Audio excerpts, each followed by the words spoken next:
नमस्कार। आज हम एक बहुत ही पावरफुल लेख पर बात करने वाले हैं। एक ऐसा लेख जो हमारे समाज की बुनियाद पर कुछ बहुत गंभीर सवाल खड़े करता है। सवाल ये कि क्या हम अपने ही नागरिकों के अधिकारों का सम्मान कर रहे हैं? और अगर सिस्टम कहीं फेल हो रहा है, तो इसकी जवाबदेही आखिर किसकी है? चलिए, इन सवालों की गहराई में उतरते हैं। तो चलिए शुरू करते हैं। और इस लेख की शुरुआत ही एक ऐसे सवाल से होती है जो सीधा दिल पर लगता है और सोचने पर मजबूर कर देता है। यही सवाल इस पूरी चर्चा की नींव है। तो सवाल ये है, क्या जो युवा बेरोजगारी का दंश झेल रहे हैं, वो हमारे देश के नागरिक नहीं हैं? मतलब सोचिए, कितनी सीधी और कितनी चुभने वाली बात है ये। ये सिर्फ एक सवाल नहीं है, ये तो सीधे सीधे सिस्टम पर एक उंगली है जो पूछ रही है कि हम अपने भविष्य यानी अपने युवाओं को क्या वाकई एक नागरिक का दर्जा दे रहे हैं। और बात यहीं खत्म नहीं होती। इसके बाद तो सवालों की जैसे झड़ी लग जाती है। क्या उन्हें सम्मान से जीने का हक नहीं है? जो कॉन्स्टिट्यूशनल राइट्स हैं, क्या वो उन तक पहुंच भी रहे हैं? और सबसे बड़ा सवाल, क्या सरकार ये सब सुनिश्चित कर रही है? मतलब ये सवाल एक के बाद एक पूरी व्यवस्था को ही कटघरे में खड़ा कर देते हैं। अच्छा, तो ये जो बात है ना, ये सिर्फ बेरोजगार युवाओं की नहीं है। लेखक इस दायरे को और बड़ा करते हैं और समाज के कुछ और भी ग्रुप्स की तरफ हमारा ध्यान खींचते हैं जो इसी तरह की मुश्किलों से जूझ रहे हैं। ये वो लोग हैं जिन्हें हम अक्सर देखते हैं, पर शायद उतना सोचते नहीं उनके बारे में। आंगनवाड़ी कार्यकर्ता, आशा वर्कर्स, अनुदेशक, शिक्षा मित्र, पंचायत सहायक, ये सब हमारे कम्युनिटी की, हमारे समाज की रीढ़ हैं, चुपचाप देश की नींव को मजबूत करते हैं। लेकिन सवाल वही है, क्या देश इनकी उतनी ही परवाह करता है? और फिर आता है वो सवाल जो शायद सबसे कड़वा है, सबसे जरूरी है। क्या इन लोगों को सम्मानित जीवन जीने को लेकर पर्याप्त भत्ता अथवा वेतन प्राप्त हो रहा है? मतलब जो मानदेय उन्हें मिल रहा है, क्या वो उनके काम, उनके सम्मान के साथ इंसाफ करता है? क्या उतने से पैसों में कोई डिग्निटी के साथ जी सकता है?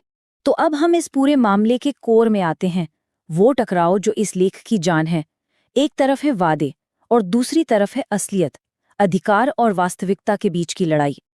ये देखिए, एक तरफ संविधान का वादा है, हर नागरिक को एक सम्मानजनक जीवन का मौलिक अधिकार, और दूसरी तरफ असलियत, जो है अपर्याप्त भत्ता अथवा वेतन। मतलब इन दो कॉलम्स के बीच की जो खाई है ना, वही इस पूरी बहस का, इस पूरे दर्द का केंद्र है। लेखक यहाँ बहुत ही तीखे शब्दों का इस्तेमाल करते हैं। वो कहते हैं कि ये सिर्फ कम पैसे देने की बात नहीं है, ये तो शब्दों का हेरफेर करके उनके जीवन का अधिकार का, सम्मान का मखौल उड़ाने जैसा है। मतलब ये एक तरह से मजाक उड़ाना है उनके हक का। ये बहुत बहुत ही स्ट्रॉन्ग स्टेटमेंट है।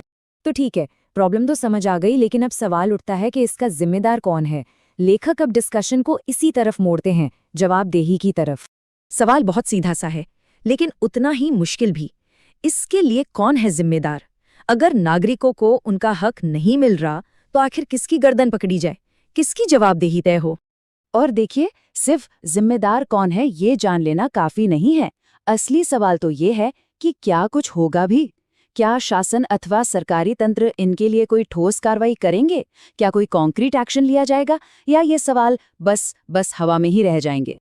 तो अब हम इस विश्लेषण के आखिर में आ पहुंचे हैं, और यहाँ एक बहुत इंटरेस्टिंग बात होती है।